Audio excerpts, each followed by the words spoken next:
So guys, we finally reached a hat-trick episode. I want to thank each and everyone who've gone and checked out my previous episodes, and I'm totally overwhelmed by the response that I've got from my show. I usually kid with my sister that I'm the best gift that my parents could ever give her, but to be honest, it's actually the opposite, and she's here to prove it today. I consider my sister to be my role model in several ways, and today she's going to talk about her biggest achievement. She's going to talk about her one-year exchange program to Belgium, including her random visits to drug cafes in Amsterdam, and ultimately becoming the ambassador of Liège, which is a very, very big achievement. So stay tuned for more on solo travel and ultimately self-love.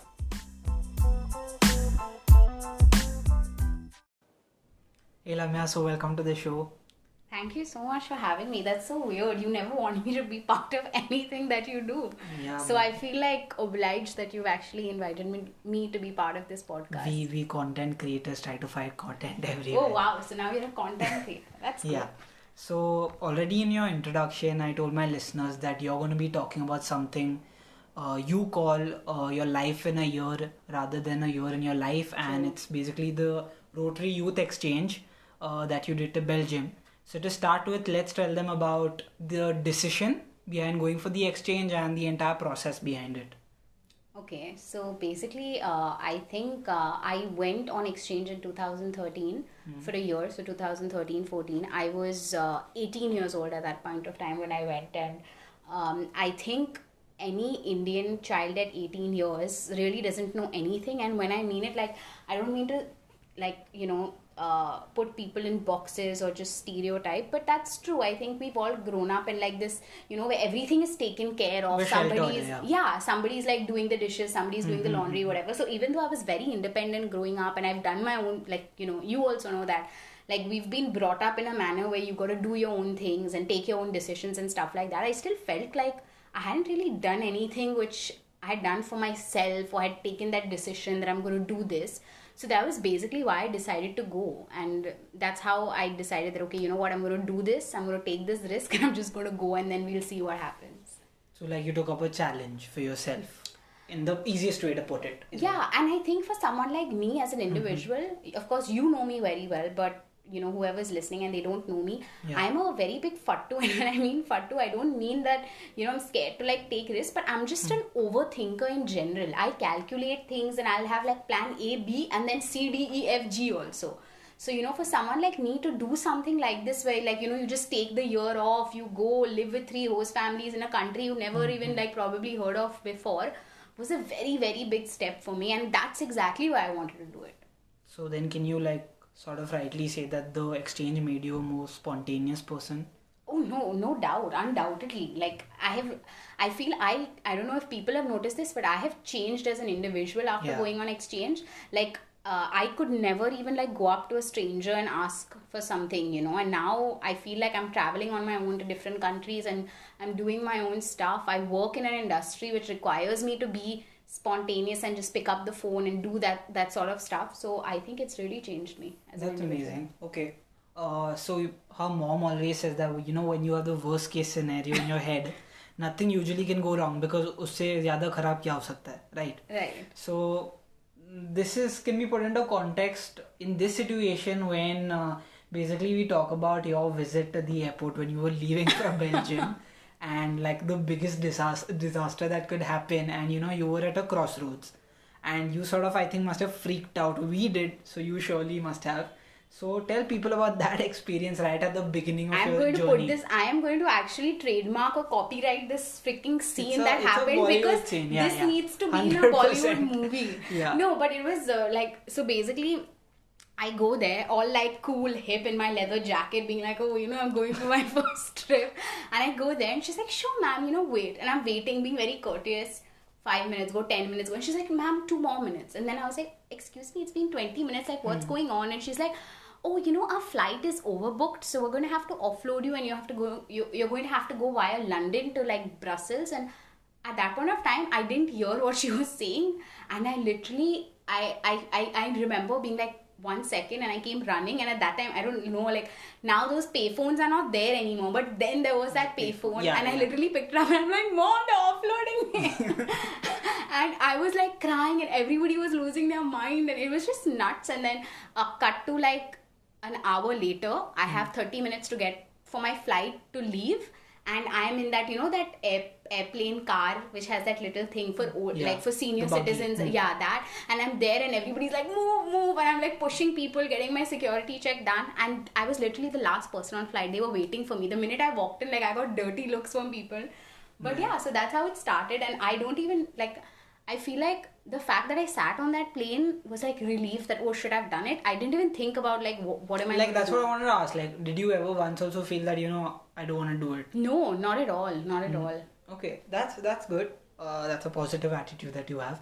And also for the people who are listening, at the same time, in India we had Charlotte with us, who was a French exchange student who was coming and staying with us instead of Lamia.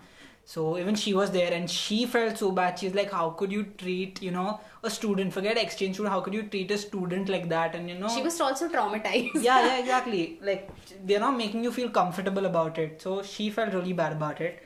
Okay, going on, French is something that you had to learn because Belgium is majorly French speaking.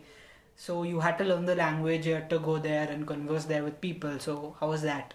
So if, honestly, I feel like as a person, the most weirdest things happen to me. And the things like you'll imagine, like he said picture mein hota, all this happens to me.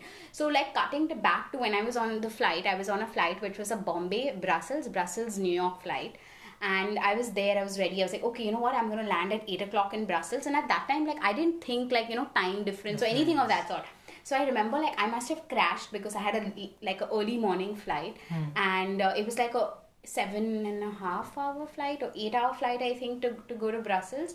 And I had my watch and then I get up, like I'm just like, and I see it's like it's 10:30 or something like that in my watch, and I freak out thinking that, they've not got, like I haven't got up at Brussels and now I'm reaching New York. But I guess as a young kid who's never really traveled before on her own, these are the kind of experiences you have, and nobody prepares you for this. Nobody can tell you, hey, this is going to happen. And I remember just calling like one of the air hostess and being like, you know what, I have to get out of Brussels and I'm not. And she's like, ma'am, don't worry, we will see to it that you get off at Brussels. So I think for me, the whole before exchange was just multiple events like this. Like I remember I got my visa to fly to Belgium the day I was going. I got in the morning and I was flying in the night. I had no idea how I was even going to get there. To the point that Belgium, even though it's a really small country, but it's surrounded by Netherlands, by France, and so they speak 3 official languages, being Dutch, German and French. And I didn't know till like 20 days to me leaving that which part of the country I was even going to. Yeah. Forget learning the language. I didn't know. I didn't know what to do. I didn't know what to research. I had no idea. So I remember like doing a little bit of French class and learning stuff. But you know how it is, like when Indians speak French as to when you go to France and speak French. So I remember I went there and I said 2-3. I was like bonjour and all that, and my family just looked at me and like, what is this chick talking? This is not French. This is Indian French. Yeah. But yeah, so but crazy. Like you had some great experiences in the plane. Like I think you went to first class, you got promoted, and then there was a Gujarati gentleman who you met. No, so I got promoted the first time when I went because they felt very bad for me.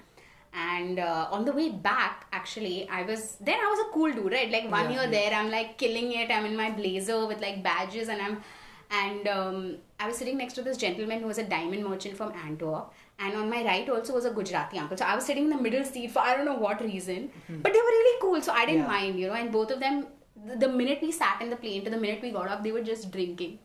And they were really nice. They spoke to me. I was entertained, I feel like the only thing was left that was for them to remove dabba with like khakra and dhokla, and that would be it. Right. Moving on to after going to Belgium, school, you had to attend school there, whatever, the primary language must be French.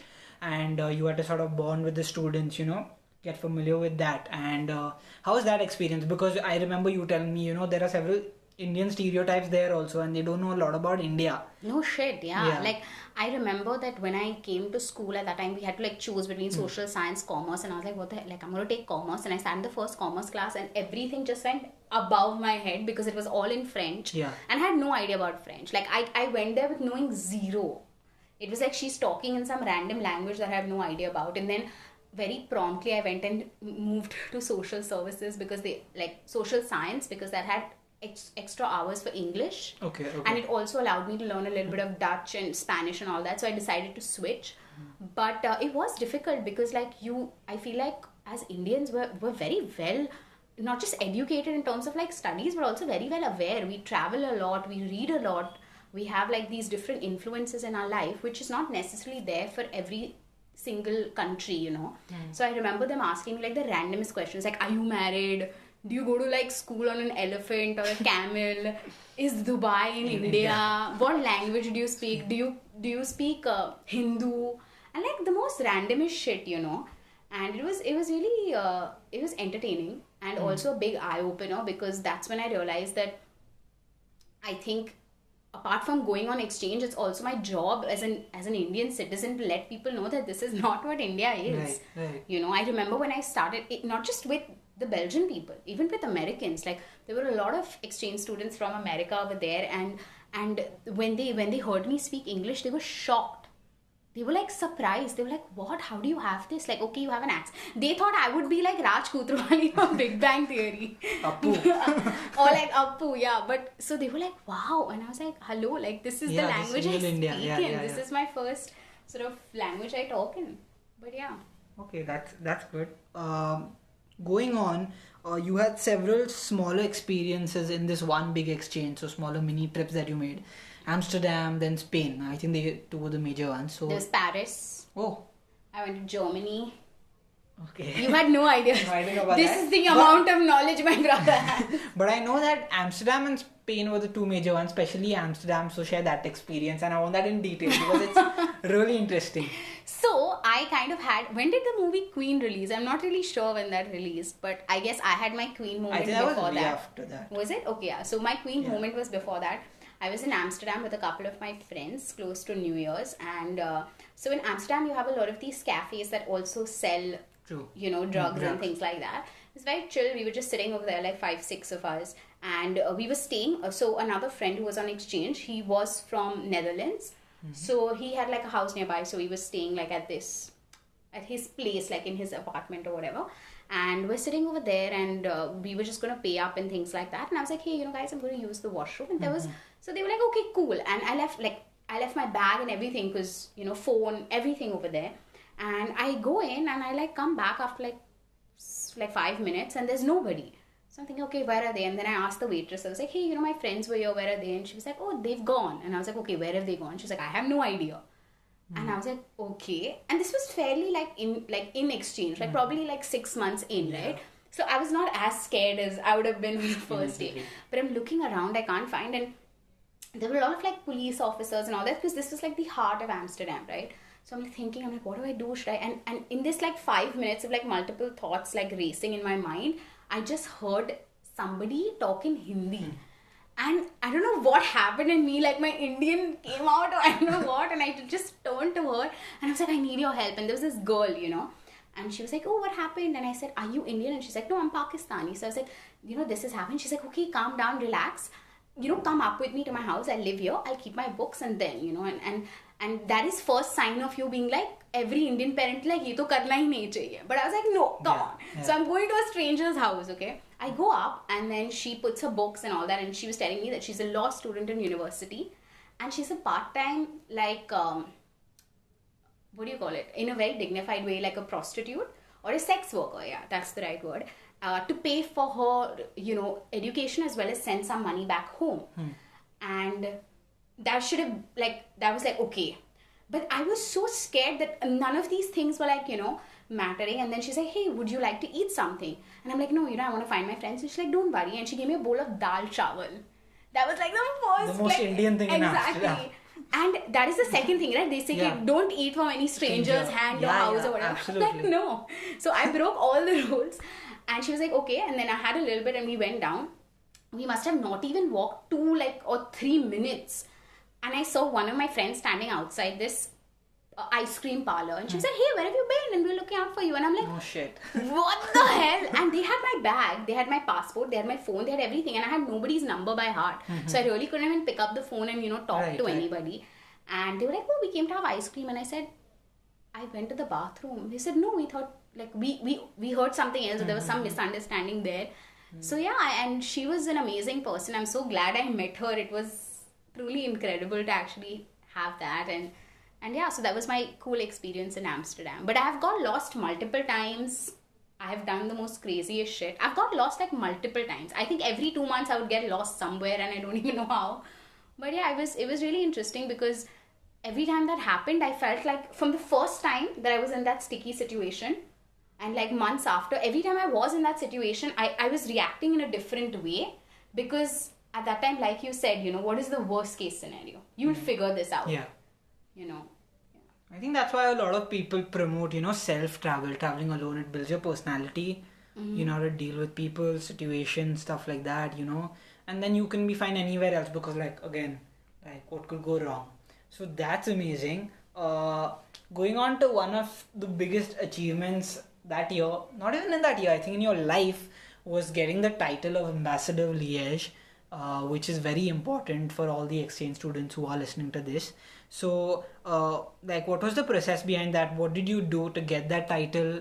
How does that hold? How important it is? Stuff like that. Okay, so firstly Liège, because I'm sure most of you are like, what the hell is Liège? So apart from the two very amazing cities in Belgium, that's Antwerp and Brussels, there's also a very big city called Liège, and that's where I was living. And trust me, hands down, that is the place to go. Antwerp, Brussels is teak average, but Liège is really amazing and fun. So I was living there, and so that district basically, it will felicitate. Was it facilitate? Felicitate you. Yeah. For doing something. Yeah. So basically Thibaut Courtois from the team or Fellaini and all these people, Thibaut Courtois is from Liège, basically. You met him at a bar. Yeah, that was funny. I saw him at a bar and then I had no idea who he was. What is the term that they use for so people? So the term we use is baraki. So baraki is basically someone who dresses in a very cool, a very someone from the hood. He's got that drip. Yeah. So basically, he's really tall and I'm really short. So I remember walking into a bar and this seeing this dude and I have no idea who he is because I'm not a football person. And this was early on in my exchange because in Liège you have this place called Le Carré. So Carré in French is the French for square. So it's basically a square in the center of the city which has all your clubs like a tequila bar, a hammock bar, a cocktail bar, and it's so it was one of those Friday nights with me and my host sisters. We were going and I bumped into him and I did not realize who he was. Cut to, I'm sitting in that bar and we're watching a match because Belgium is nuts about it. They will stop in the middle of the road and sit down and watch a match. That's how much they love it. And Standard is basically the team for Liège. A club, the Liège club. So there was a Standard match going, happening and whatever, and I'm watching, and then all of a sudden, something new sort of thing came up, and this guy's face popped, and this guy sitting on the opposite table, and I'm like, shit, that's the same person.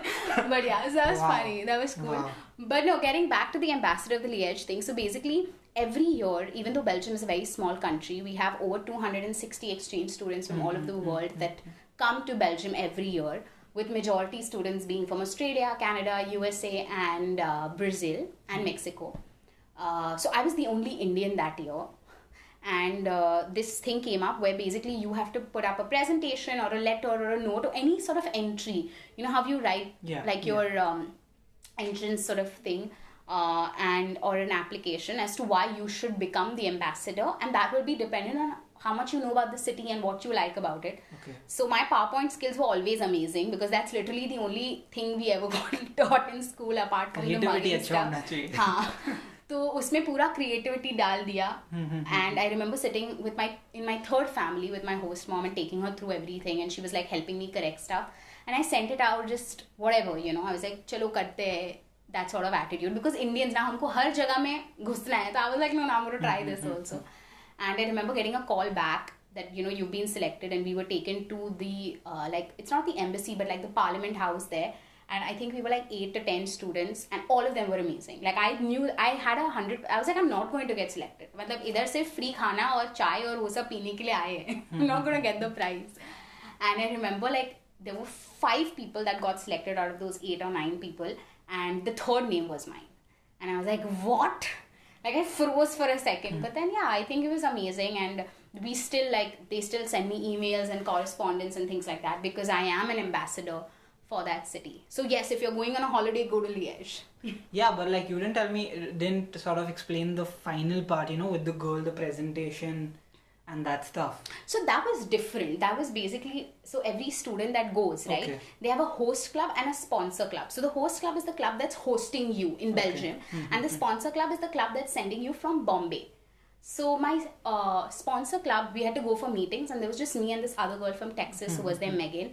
And I remember our first meeting, I go there, and I'm used to, that we've seen Rotary for many years. Our parents have been there. Yeah. So for me, I always thought it's young people, cool, chill people, my parents' age. And I go there and I see a room full of just people with white hair, old uncles, I'm in some very old sort of club. All of them dressed with their sweaters and all that kind of stuff. And I was like, oh shit, what am I going to talk to them about? Do they? And they all were looking at me because I was as a kid, And the first day, again, no French, idea hi nahi hai. So I was just sitting in one corner and just nodding I understood everything, not understanding anything. And Megan, on the other hand, she had studied French in school, so she was fut talking, and she's hi, bonjour, comment ça va, and all that, and I'm just and so 4-5 months down, when I had to give that presentation, I was 0 marks, forget marks, no, izzat is also going to be there now. Yeah. But so she did her presentation, and I don't know, I thought it was okay, nothing, I'm not going to say it, but there was a lot of corn. She spoke about a lot of corn and maize and butta and all that sort of stuff. And I went there one true Indian, mast PPT banaya, और उसके ऊपर बड़ा सब Bollywood और होली और Ganpati. That's the benefit we have, because you're multi-diverse. और video दिखाया ऐसे कुंभ मेले का सब. Sexy ass PPT I made, and I was and then I was okay, how do I do it? So I was let's do some Kaun Banega Crorepati vibes types. So I had put that Kaun Banega Crorepati ka, that Amitabh Bachchan picture, and I was okay guys, we're going to start this presentation with me asking you questions. Do you know the population of India? No, I didn't ask them that. I asked them some really funny, I asked them about the Kohinoor, I remember, and all the that kind of stuff is interesting. So it was the a rapid fire, sort of quiz. Nice. And then I remember my first host mom was sitting over there at that table, and I kept looking at her, for mom, am I doing well? Yeah, mom, am I doing well? Because that's what I would do, even if it was actually mom, So I'm looking and I'm mom, am I doing well? And she was don't worry, you're doing well.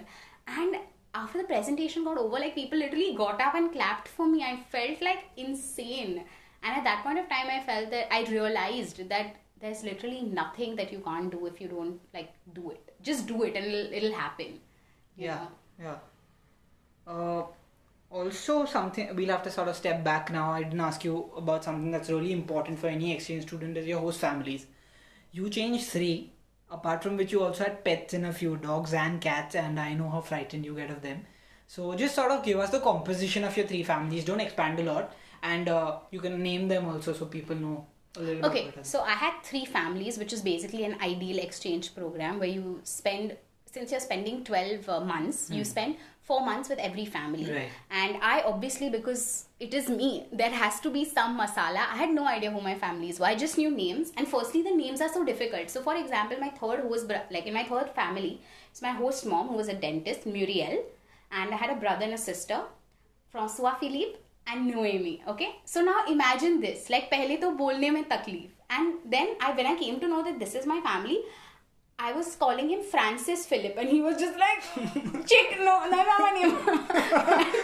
But so my first host family was a family of 4, but my host brother was actually on exchange in Steamboat Springs in the US, Sam. Okay. Yeah. And I had a host sister called Lou, who was a theater artist, and she's basically the one who taught me all my French. She would put post-its on the whole house, on the fridge in French. So the minute I would open the fridge, I was okay, free go, that's how I learned.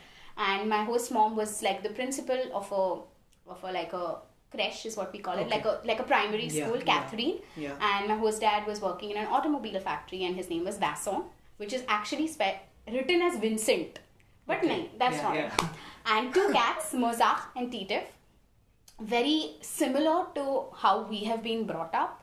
My second host family was the most huggy kissy family you can find, which is very weird because that's not how Belgians are.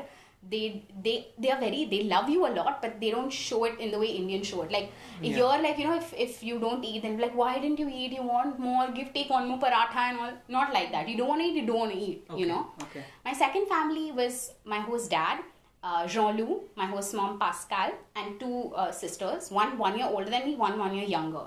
So it was Vanessa, me, and Laetitia, and we had a dog called Champ and a cat called Choupette. Okay. Amazing. Like literally the two, like Vanessa and Laetitia are like, even today, like so close to me. Like I know what's happening in their life. They know, we talk a lot, and hopefully if Corona didn't happen, I would aim to be there next year, and you know that. But yeah, and my third host family was very different because it was a family. My host mom was a divorcee, and I would actually go to meet my host father and his mother sometimes. So you know, being in that situation, like we don't know how it is to live with like separate parents, right? The relationship they have, but it was beautiful. So yeah, it was Muriel. She was a dentist. François Philippe. Say François Philippe. François Philippe. right? Yeah. And Noemi. So it's cool, yeah. Okay. Like I think that's the end of our podcast. But before you go, there's a question that I asked Yash also last time on the show, that, you know, give us your biggest learning that's not textbook at all. It's firsthand. It's something that you learned through life experience. I want you to give a learning that you learned only through exchange. Right. You know what I'm trying to say? So give us something that sort of tells those people who are aspiring to go on exchange or who want to travel the world, you know, who haven't sort of gone out of their comfort zone. What is your biggest learning that they can keep in mind when they're stepping out? So I think, again, going back to the fact that how we're brought up, I don't want to say that we're extremely sheltered, but I feel like that is true, right? To a very large extent, our whole life, especially, which is school, which is always like study, school, college, exam, engineer, doctor, all that. It's a rat race. There's a constant competition, and you always have to be better than Sharma ji ka uncle and Shilpa ji ki beti and that sort of thing. So somewhere I feel like we forget to love ourselves, and we forget how good we are and that we have some great qualities, because we're always trying to be better than someone else. But why don't you be a better version of you? So when I went on exchange as a young 18-year-old who was in that, you know, prime stage of like just being a young teen and like confused with what's happening, I realized that people there, my exchange student friends, my families, the people I went to school, they loved me for who I was. They always thought that I was amazing at this and that and this and that. And that's when I realized, I was like, shit, listen, like, you have been putting yourself down for so long and you're not able to see what is so great about yourself. So however cliche it sounds, I think the one thing I learned about myself is self-love. Like, learn to love yourself, learn to respect yourself. And I feel like today, even forget school, even the whole like corporate world and professional world, I've been working since I was 19 years old, you know, and now I'm 25. So it's been a really long time. And if you don't love yourself and if you don't respect yourself, people are going to walk all over you. So learn to be assertive and learn to put yourself first in situations. I think that's something that I learned, and it's important for every relationship, for every job, for everything you do. Yeah, I sort of can't agree more, because I think I went through the same thing for the podcast, because when I made the decision that I want to do something like that, you always have those thoughts, you know, that what are people going to think? They've never seen you talk. They've never seen you do anything. Why would you do a podcast and stuff like that? Those thoughts do come to your mind. But then when I thought about it and I thought about self-love, I was like, this is a way to develop myself. If I don't take the decision for myself that, you know, I want to do a podcast and I'll do it, I don't care if people don't even hear it. It's okay. But I want to do it for you. Because I just want to check it out and I want to see if I can do it. And that's why I think that's an amazing thought that you shared. Lastly, before going, there's a little, I think, not cheap on my side, but a little greedy, is that because you know French and you're my sister, I can take advantage of that to increase my French viewership on Out of the Hood. So I want you to say in French that, you know, guys, go check out Out of the Hood by Hamza, sort of like, share, subscribe, okay, and follow him on Spotify and just like enjoy his podcast. Okay, wow, this is too much. It's like, I feel like, you know how like in those movies they show that when some relative comes, beta dance karke dikhao, beta twinkle twinkle bolo. Karna padega. But this happens to me all the time. People are like, say something in French now. I'm like, hi, bonjour. Like, what do you say? Like, but yeah, okay. I want to say that merci beaucoup, Hamza. Et je suis très très contente que tu vas faire le podcast et quelque chose pour toi. Donc, si vous avez aimé cet épisode, n'oubliez pas à vous abonner à la chaîne et like, share, subscribe, blah, blah, blah, blah, blah. There's no French for that, I assume. Abonner means subscribe. Yeah. Okay, so yeah, I guess. That's amazing. Thank you so much for coming to my podcast. Rather, we're recording it in a house. You're not coming. Yeah, and now it's getting hot when you sit on the fan. But still, thank you so much for sharing all this, and I hope whoever hears benefits in some way. And that's about.